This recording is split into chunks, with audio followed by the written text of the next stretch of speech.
नमस्कार है मित्राणी। आप सबका एक बार फिर से हार्दिक स्वागत है हमारे यूट्यूब चैनल संस्कृत स्पर्श में। आई होप आप सब स्वस्थ होंगे और मस्त होंगे। साथ ही साथ मैं उम्मीद करती हूँ कि मेरी वीडियोज आपको पसंद आ रही हैं और आपके लिए हेल्पफुल हो रही हैं और आपका ज़्यादा टाइम भी वेस्ट नहीं हो रहा है। देखिए, मैं मानती हूँ कि आप अभी केवीएस के टायर 1 के लिए आप तैयारी कर रहे होंगे, लेकिन अगर साथ के साथ अगर आप संस्कृत का भी अगर थोड़ा-सा भी टाइम देते हो ना, तो इसके लिए आपको जो टायर 2 होगा आपका, उसके लिए बहुत ज़्यादा बेनिफिशियल रहेगा ये, ठीक है? क्योंकि मैं ज़्यादा लंबी वीडियो तो बनाती हूँ नहीं, यही होती है कि कोई 10 मिनट की है, कोई 15 मिनट की है, कोई 20 मिनट की है। एक आधी होगी जो 20 से 22 मिनट की होगी, वरना लगभग ऐसे ही रहती है 10-15 मिनट के आस-पास। ठीक है? ज़्यादा लंबी भी नहीं है और आपके लिए बेनिफिशियल भी है। ठीक है? तो आपका ज़्यादा टाइम वेस्ट न करते हुए अपनी आज की वीडियो को हम स्टार्ट करते हैं। देखिए, हमने जो व्याकरण में अपना कारक वाला टॉपिक था वो हमने स्टार्ट कर रखा था। पीछे हमने इसकी प्रथमा विभक्ति और द्वितीय विभक्ति को हमने देख लिया था। तो आज हम करते हैं अपनी तृतीया विभक्ति। कौन सी? तृतीया विभक्ति। मैं उम्मीद करती हूँ कि जो हमने पीछे किया है वो आपको क्लियर हो गया होगा। ठीक है? तो आज हम करते हैं अपनी तृतीया विभक्ति। देखिए, तृतीय विभक्ति में क्या है, एक तो होता है आपका संज्ञा सूत्र और एक होता है आपका विधि या विभक्ति सूत्र। ठीक है? कौन सा? विधि या विभक्ति सूत्र। तो तृतीय विभक्ति में आपका संज्ञा सूत्र कौन सा है? साधकतम करणम। साधकतमम करणम, यानी कि कर्ता अपनी क्रिया सिद्धि के लिए जिस साधन का प्रयोग करता है उस साधन की क्या होती है? आपकी कर्ण संज्ञा होती है। क्या होती है? आपकी कर्ण संज्ञा होती है। ठीक है? ये तो है आपका संज्ञा सूत्र साधकतमम करणम। और आपका जो विधि या विभक्ति सूत्र है वो कौन सा? आपका कर्तृकरणीयोस तृतीया। ठीक है? ये है आपका विधि सूत्र, यानी कि कर्ता यानी कि कर्तृकरणीयोस तृतीया में जो आपका कर्ता होता है, यानी कि क्रमवाच्य और भाववाच्य में, अगर आपका कर्ता क्रमवाच्य में और भाववाच्य में होगा ना तो आपके कर्ता में आपकी तृतीय विभक्ति लगती है और कर्ण में आपकी तृतीय विभक्ति होती है। ठीक है? इसमें आपके दो होते हैं, एक होता है उक्त और एक होता है आपका अनुक्त। ठीक है? जो आपका क्रिया है ना वो आपके उक्त के अनुसार लगती है। ठीक है? कि वो आपका कर्तृवाच्य क्रमवाच्य में आपका जो कर्ता है वो उसके अंदर आपकी होती है तृतीय विभक्ति और कर्तृवाच्य में आपकी कर्ता के साथ होती है आपकी प्रथम विभक्ति। देखिए, आप आगे देखोगे ना तो ये आपको क्लियर हो जाएगा। देखिए, संस्कृत व्याकरण में कर्तृवाच्य का कर्ता क्या होता है? उक्त होता है और क्रम होता है वो क्या होता है? आपका अनुक्त होता है। कर्तृवाच्य में, किसमें? कर्तृवाच्य में जो आपका कर्ता होता है वो तो होता है उक्त और जो क्रम होता है वो होता है आपका अनुक्त। ठीक है? क्योंकि क्रिया कर्ता के अनुसार ही प्रयुक्त हुई है। जहां क्रिया जिसके अनुसार लगती है वह उक्त होता है। ठीक है?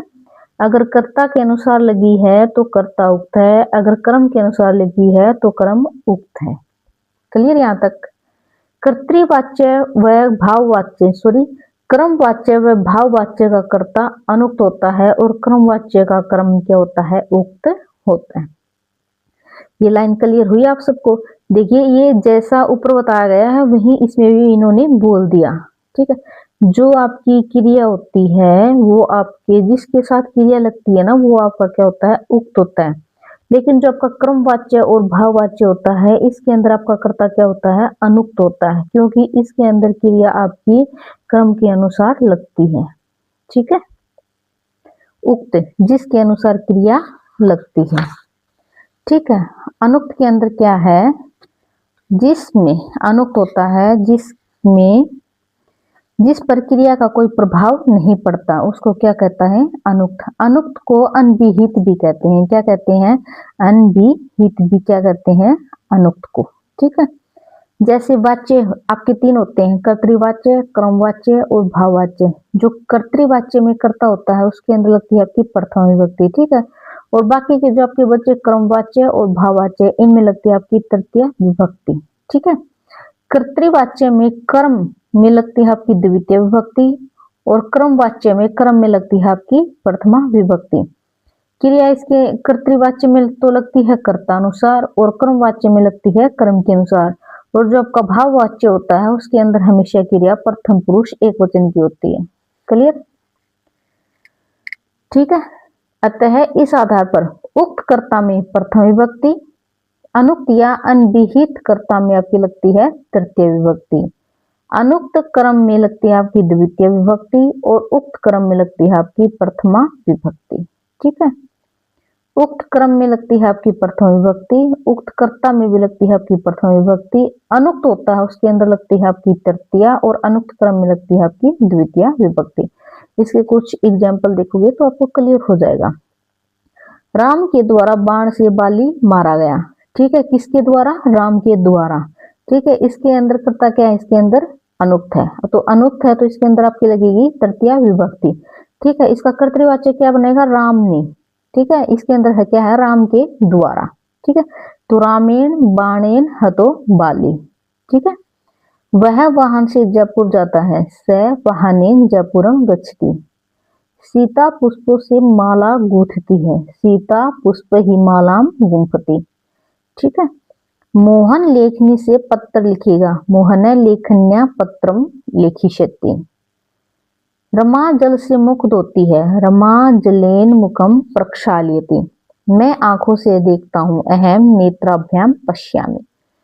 राम मोहन से भोजन पकवाता है, राम मोहनेन भोजनम पाच्यते। ठीक है, इसके अंदर नेक्स्ट सूत्र है आपका ये नांग विकार है। ये जिस अंग अंग में विकार होता है, यानी कि ये नांग विकार है, जिस किसी व्यक्ति की पहचान उसके अंग विकार से होती है तो उस अंग की क्या होती है? आपकी कर्ण संज्ञा होती है, अर्थात तो उस अंग में आपकी तृतीय विभक्ति का यूज किया जाता है। ठीक है, ये नांग विकार है, जिस किसी व्यक्ति की पहचान उसके अंग विकार से होती है तो उस अंग की क्या होती है? कर्ण संज्ञा होती है और उस अंग में तृतीय विभक्ति यूज होती है। देखिए इसके कुछ एग्जाम्पल। वह पैर से लंगड़ा है, स पादेन खंज। ठीक है, पैर से आया ना, तो इस अंग में क्या लगी आपकी तृतीय विभक्ति, किस सूत्र से? ये नांग विकार से। वह कान से बहरा है, स कर्णेन बधिर है। वह आंख से काणा है, श अक्षणा या फिर नेत्रेन काणे। वह शरीर से बोना है, सह श्रीनेन वामने। वह सिर से गंजा है, स शीर्षा खलबाट है। ठीक है, नेक्स्ट है इस आपका इत्थम भूत लक्षणे। इंपॉर्टेंट, इत्थम भूत लक्षणे। जिस किसी व्यक्ति की पहचान विशेष लक्षण अथवा चिन्ह से होती है तो उस लक्षण की कर्ण संज्ञा होती है, अर्थात उसमें तृतीय विभक्ति का यूज होता है। वह जटाओं से तपस्वी है, स जटा भी तापस है। वह वस्त्र से सैनिक है, स वस्त्रेण सैनिक है। ठीक है, वस्त्र से पहचान हुई ना, तो इत्थम भूत लक्षण शेष के अंदर क्या लगी? आपकी तृतीय विभक्ति। वह वस्त्र से सैनिक है, स वस्त्रेण सैनिक है। वह पुस्तक से छात्र है, सह पुस्तकें छात्र है। वह चोटी से पंडित है, स सीखिया पंडित है। ठीक है, नेक्स्ट है आपका हेतु। हेतु, हेतु यानी कि कारण। कारण में तृतीय विभक्ति होती है। जब किसी वाक्य में हेतुवाचक शब्द का प्रयोग हो तो उसमें तृतीय विभक्ति यूज की जाती है। ठीक है, हेतु सूत्र से। वह अध्ययन के कारण यहाँ रहता है, स अध्ययनेन अत्र वसति।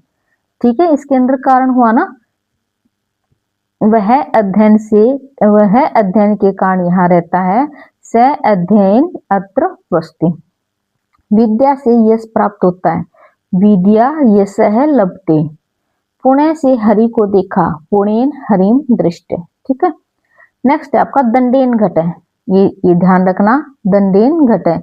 घट का हेतु क्या है? दंड है। इस कारण दंड में तृतीय विभक्ति होती है। ठीक है, घट का हेतु क्या है? दंड है, तो इस कारण दंड में तृतीय विभक्ति होती है, दंडेन घट है। ठीक है, नेक्स्ट है आपका इसका अपवर्गीय तृतीया। अपवर्गीय तृतीय यानी कि अपवर्ग में तृतीय विभक्ति होती है। जब किसी वाक्य में कालवाचक या मार्गवाचक शब्दों में फल की प्राप्ति हो रही हो तो उसमें तृतीय विभक्ति होती है अपवर्गीय तृतीया। ठीक है, यानी कि फल प्राप्ति। अपवर्ग यानी कि फल प्राप्ति। ठीक है, अपवर्गीय तृतीया। अपवर्ग में तृतीय विभक्ति होती है जब किसी वाक्य में कालवाचक या मार्गवाचक शब्दों में फल की प्राप्ति हो रही हो तो उसमें तृतीय विभक्ति आपकी होती है। जैसे उसने कोस भर में अनुवाक पढ़ लिया, सह क्रोसेन अनुवाको, यहाँ पे वाह आएगा। ठीक है, इन्होंने सैक्रोसेन अनुवाको, ठीक है। अधीते, उसने महीने भर में अनुवाक पढ़ लिया। स मासेन अनुवाको अधीते, वह 12 दिनों में निरोग हो गया। स द्वादश भी दिन ही निरोग है जाते, ठीक है। यानी कि कालवाचक या मारकवाचक शब्दों में फल की प्राप्ति हो रही हो तो उसमें तृतीय विभक्ति होती है। क्रोसेन अनुवाको, यहाँ पे आएगा भाई, मैंने यहाँ पे लिख दिया तो नु के पीछे आएगा ये बा, ठीक है। नेक्स्ट है आपका, इसके अंदर वार्तिक क्या है।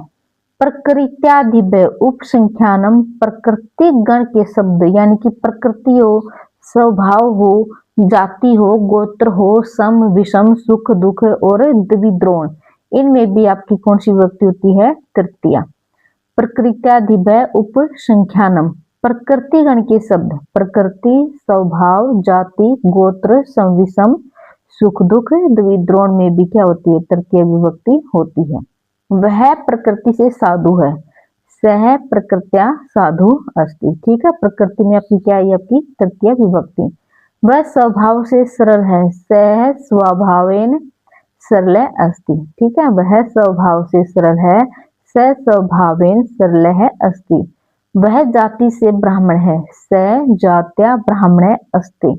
वह गोत्र से मिश्र है। सह गोत्रेण मिश्र है अस्ति। वह सीधा चलता है। स्मेन याति, या फिर याति की जगह पे हम गश्ती भी लिख सकते हैं या फिर चलती भी हम लिख सकते हैं, ठीक है। समेन यानी कि सीधा। सह समेन याति, वह टेढ़ा मेढ़ा चलता है। सह विषमेन याति, ठीक है। वह सुख पूर्वक या फिर दुख पूर्वक चलता है या फिर जाता है। सह सुखेन या फिर दुखेन चलती या फिर जाता है, गच्छति, ठीक है। राम ने 2 द्रोण के भाव से धान खरीदा। 2 द्रोण, ये 2 द्रोण कितने हुए, 40 किलो, ठीक है। सॉरी ये रा लिख रखा है तो यहाँ पे आएगा राम है। राम है द्विद्रोणेन धान्यम अक्रीणत, ठीक है। नेक्स्ट आपका सहयुक्त अप्रधानी तृतीया, ये अप्रधान है भाई यहाँ पे, ठीक है। अलग अलग करोगे ना तो आएगा सहयुक्त प्लस अप्रधानी, ठीक है, तृतीया।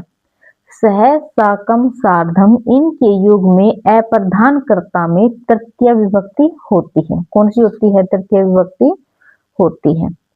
लता के साथ मोहन विद्यालय जाता है, यानी कि लता के साथ लता के आया ना तो लतिया सह मोहन विद्यालयम गच्छति। लतिया सह मोहन विद्यालयम गच्छति। राम के साथ मैं पाठ पढ़ूंगा। रामेण सह अहम पाठम पठिष्यामि, ठीक है। सीता राम के साथ वन को गई। सीता रामेण सह वनम अगच्छत। माता के साथ बालक बाजार में गए। मात्रा सह बालकः आपणम अगच्छन्, ठीक है। आपको कारक करनी है ना भाई, तो उससे पहले आपको शब्द रूप याद रखने पड़ेंगे, ठीक है। ये होने के बाद हम डेली का हम एक शब्द याद करेंगे, ठीक है। आपके लिए बोझ देखिए, जो D++ का जो अभी हाल ही में इसमें अगस्त में आपका एग्जाम गया था संस्कृत का, तो उसमें ज्यादातर रूप और धातु ही पूछ रखे थे, ठीक है। तो ये याद होना आपको बहुत ज्यादा जरूरी है। हीनम ऊनम अव्यय के युग में तृतीय विभक्ति का प्रयोग होता है, अर्थात जिस शब्द के साथ हीनम या ऊनम शब्द जुड़ा हो तो उसमें तृतीय विभक्ति होती है। विद्या से हीन व्यक्ति पशु है। विद्या से हीन, विद्या हीन जन है पशु अस्ति। एक कम एकेन ऊनम, ठीक है। यदि किसी वाक्य में किम, कार्य, अर्थ, प्रयोजन शब्दों का प्रयोग हो रहा हो तो उनसे संबंधित शब्दों में तृतीय विभक्ति होती है। किम, कार्य, अर्थ या प्रयोजन शब्दों का प्रयोग हो रहा हो तो उनसे संबंधित शब्दों में भी क्या लगती है, आपकी तृतीय विभक्ति लगती है। मूर्ख पुत्र से क्या लाभ, देखिए क्या लगा ना, लाभ, इसके अंदर आया लाभ। मूर्ख पुत्र से क्या लाभ, मूर्खेण पुत्रेण किम। तिनके से भी कार्य होता है। त्रिणेन अपि कार्य भवति। मूर्ख नौकर से क्या अर्थ, मूर्खेण भृतेन को अर्थ है। धन से क्या प्रयोजन, धनेन किम प्रयोजनम, ठीक है। धनेन किम प्रयोजनम, ठीक है भाई। जो आपकी तृतीय विभक्ति थी, आज जो आपका कर्ण कारक था वो आज हमने कंप्लीट कर लिया। देखिए करवाने को तो मैं इसका जो चतुर्थी विभक्ति है मैं वो भी करवा दूंगी, लेकिन अगर आप थोड़ा थोड़ा करोगे ना, क्योंकि इसमें सूत्र ज्यादा है, तो आप एक साथ ज्यादा करोगे ना तो इसमें आपको कंफ्यूजन हो जाएगी। ठीक है, तो आज आप तृतीय विभक्ति कर लेना, कल हम अपनी चतुर्थी विभक्ति करवा देंगे। ठीक है, अगर आपको मेरी वीडियोस पसंद आ रही हैं तो प्लीज मेरे चैनल को लाइक शेयर और सब्सक्राइब जरूर कर दीजिए। ठीक है, तो फिर मिलते हैं कल अपने इसी नेक्स्ट चतुर्थी विभक्ति के साथ। तब तक के लिए आप सब अपना ध्यान रखना। धन्यवाद।